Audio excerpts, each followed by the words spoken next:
Welcome, everyone, to the pilot, the first edition of Wrestling with Comedy. And you know, it's a pleasure to be here, and I really appreciate anyone who's tuning into the pilot, the first edition tonight. It's a special night. 3 years ago tonight, I made my first appearance in my first shot at stand-up comedy. My name is the real deal Joel Davis, and yes, 3 years ago on this very night, November 1st, 2022, in a nightclub in Johnson, Rhode Island, called Copperfields, promoter John Parada and booker Steven DiNuccio had a show which was an open mic. It was a Tuesday night, and I still remember that night. And I'm going to tell you a little bit about it behind the scenes. People don't know the whole story. And if you're a stand-up comedian or a stand-up comedian fan, you might find it very interesting. I'm a former professional wrestler. I'm currently a stand-up comedian and a stand-up comedian promoter. I promote my own shows called Keeping It Real Comedy. The name of the podcast is, again, Wrestling with Comedy. A couple of reasons why I selected the name: because pro wrestling and stand-up comedy have been a big part of my life. Professional wrestling, I debuted in 1991. I started training in February 5th, 1991. And I trained at Walter Killer Kowalski, the late great Walter Killer Kowalski's in Malden, Massachusetts, with the likes of Triple H, Perry Saturn, and the late China. We can talk more about that in a future episode.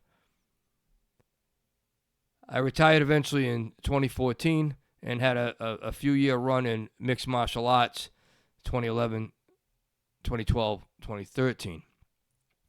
But going back to that night, it was an interesting night. Stand-up comedy, open mic. If you're a stand-up comedian, you really know what those open mics are.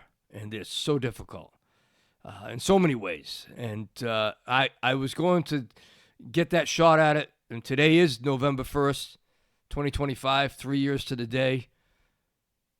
And I purposely wanted to have the pilot, the debut of Wrestling with Comedy podcast with your host, and I'm your host, the real deal Joel Davis, on the same evening, because it means a lot to me. It really does. I have index cards that have every single show that I've been on, including open mics, since November 1st, 2022. 3 years strong, tunnel vision, and I'm picking up speed, folks. I'm picking up speed. Put your money on me. And that night, I never had been on stage doing stand-up comedy, but I had a lot of experience in entertainment. And I really did, including some theater. Believe it or not, I went to a modeling agency at one time. I actually tried out for commercials called, some commercials, Claiborne Cologne, also Ked Shoes. I was in a parade once. Didn't get paid much. I just got a T-shirt.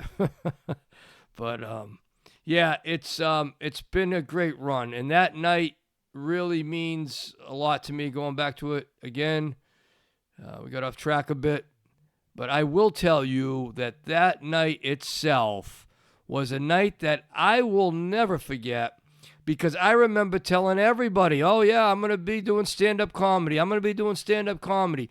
Johnson, Rhode Island. It was Tuesday night, November. It was right in November, November the 1st, 2022, and I had said, listen, I said, this is gonna be great, come on down. I've been wanting to be in stand-up comedy for so many years, but there's so many different things that were holding me back, life in general and everything else, and just life, it just wasn't my time to make that move. And we'll get in more of that down in other podcasts, episodes of Wrestling with Comedy down the road. But getting back to and I got off again. I don't know if it's that, got off the subject. I don't know if it's called OCD or CDO or whatever. I might have that. I'm not sure. But I I told everybody, and only 3 people ended up going to that show in Johnston, Rhode Island. 2 friends of mine, 2 female friends. And they had said, hey, we're going to go. But we have no money. I said, well, I'll buy you both a drink, no problem. They ended up showing up with one of them brought their brother, who was a heavy drinker. And then I ended up paying for multiple rounds, and they even got appetizers. So it cost me literally money to have 3 individuals go to the open mic on November 1st, 2022, just to have some kind of support. I knew no one in that audience, and it was my first time on stage. And I really, was really pumped up about it, and really would love to, I really wanted to have somebody in the audience. And I had 3 people, and one of the 3 I didn't know anyways. But he drank good and he ate good that night. And that's the harsh reality of stand-up comedy. And there's been so many stories, and I have hours and hours and hours and hours of behind-the-scenes stories of stand-up comedy. In the last 3 years, I have seen so much and done a lot and met a lot of connections and have a lot of behind-the-scenes, like I said, stories that you wouldn't believe. But guess what? We're going to keep it real here, and we're going to talk about those stories that have never been told about stand-up comedy, professional wrestling, and not only that, we're going to talk about the years that I was a motivational speaker, a personal trainer with the Almost Impossible Dream Team. We have other stories that we're going to talk about. Someone saw me the other day and said, Joel, brother, you said you lived 10 lives. And, it's true. I've lived 10 lives. I really have. I'm blessed to have lived this long and done this much.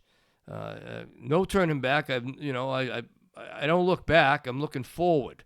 And that's what everyone should do, that anyone listening to the podcast today.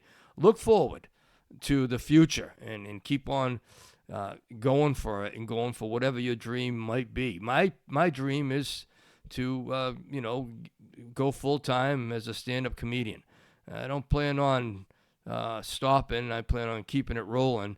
And I also give a lot of opportunities to a lot of different individuals in the New England area to work some of the Keeping It Real comedy shows.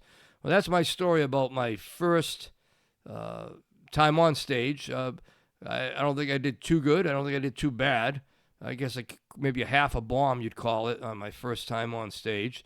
But I remember John Parada said to me that night, he ended up showing up at that show. He'd been around since the early 90s. Very big name in the Rhode Island area, still promoting shows right now. And he had said to me, he says, Joel, he says, you got a lot of potential. I remember exactly what he said to me. He says, you have a lot of potential. After I got off stage, he says, you have a lot of potential. He said, and a lot of the comedians, when they're on stage, you can barely hear them when they're doing their set. That's what he had said to me that night, and I didn't forget it. I'm like a sponge, I absorb and I listen and I keep on learning more and more, and I enjoy it. And I try to make every minute in the day count, make it productive, and work towards what I'm working at. Because time is very valuable, people. Don't let anybody tell you it's not. Time is money, and time is valuable, and you need to use it the right way. I personally study stand-up comedy pretty much 24/7. I take notes. I'm always writing. I'm continually writing. I'm continually observing. And if you've seen me before on stage, I do keep it real and raw. It's not going to change. It won't change. It's staying that way. And it'll never change. It's going to be a great run in stand-up comedy, and it's one of those things that you have to look at it like this. You have to look at it the way you have to look at it is, if you don't put your time and your effort and everything into something, then why are you doing it if you really don't want to do it? That's what it comes down to. But we got so much to talk about. This is the pilot edition of Wrestling with Comedy. The reason why I picked that name was not only because I have so many years in especially professional wrestling, and 3 years now in stand-up comedy, entertainment in general. I have decades and decades of experience. I started promoting my first event I promoted was 1999. It was called Customer Trade Night in one of my stores. I had a customer trade night, and those built up to big super shows. Again, we'll go into that in a future episode. 2,000 people through the door in one of the super shows, 2007, 2008. And so promoting, I'm no stranger to promoting. Again, I started promoting in 1999. I really sincerely have a passion for promoting. I give it my all. I always give it my all. And any comedians that work any of my Keeping It Real comedy shows, they know they're going to be promoted, and their photos are going to be through social media. There's going to be write-ups on them. I do take photos. I'm not a professional by no means, but I take photos and I send them right out to them within maybe 24 hours. And I'm giving it my all, and that's why I want to do the podcast. I want to share some of my knowledge, while I'm around, and knowledge and stories, and entertain people. And I think I got a lot. I got a lot of stories. And if there's something that you want to hear about, anything in particular, even if it's motivation speaking, if you want to hear about the 4 years that I was a speaker, or stand-up comedy and professional wrestling, I came up with the name because it is wrestling with comedy, and it is. It's both subjects that we're going to really focus on, but it's also you're wrestling with comedy. I mean, it's like a fight. It's a fight. It's a fight in comedy, and I've heard a lot of different big names in comedy when I've watched them and listened to them on podcasts or interviews, like Barry Katz, a big agent in California. I have the pleasure to speak to him through Zoom and through a few emails. Barry Katz, who brought in Chris Rock, big agent in California. He had said it's so true. Everyone, once you move up the ladder a little bit, you move up, boom, boom, boom. You surpass someone else. You just got to keep on moving up. And then Barry Katz hit the nail on the head. Also, Mark Norman. I think Mark Norman's a great comedian out of the New England area. I believe. I think he's in New Jersey or New York. Mark Norman.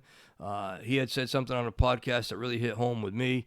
And, he basically said that, comedians want to help comedians, but everybody's drowning. And they're like, oh, I'm drowning. Help me out. I'm like, wait a minute, I got to help myself out, And it's kind of like, dog eat dog world in stand-up comedy. And that's another one. We can do an hour on stand-up comedy. We're going to do some lives on here eventually. We're going to have people come in and do lives. We're going to have guests coming in. We're going to do some Zoom guests. We're going to have some guests come right into the studio over here. And it's going to be great. It's going to be great. This is going to be a podcast like no other. I promise you, I will give you 100% every podcast. I'll answer every comment or question if you have it. It's wrestling with comedy. My name's The Real Deal Joel Davis. If there's something that you want to hear about, any stories, any characters that have come into my life and went out of my life, or anything as far as any subject that you want to hear about, I'd be more than happy to talk about it here on a future podcast. This is the pilot edition of Wrestling with Comedy. It was three years ago tonight. First time stand-up comedy, and I'm really happy to still be involved. I met some great people. I'm continuing to meet some great people. I'm blessed and privileged and so fortunate enough to be able to be performing in Austin, Texas this year, including the Mothership Joe Rogan's Club this year, April and May of this year. Also a guest spot for Charlie Mack this past summer.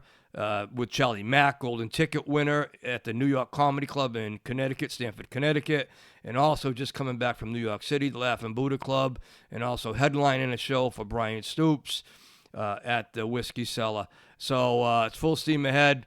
I'm not stopping. I'm picking up steam. Jump on board. It's Keeping It Real Comedy. We are booking new venues. I am offering $100 for any new venue that we do book a show at. If you're a stand-up comedian and you get us a new venue and we actually book that venue, you also get $100 on top of your payday. Yes, I do pay all the comedians.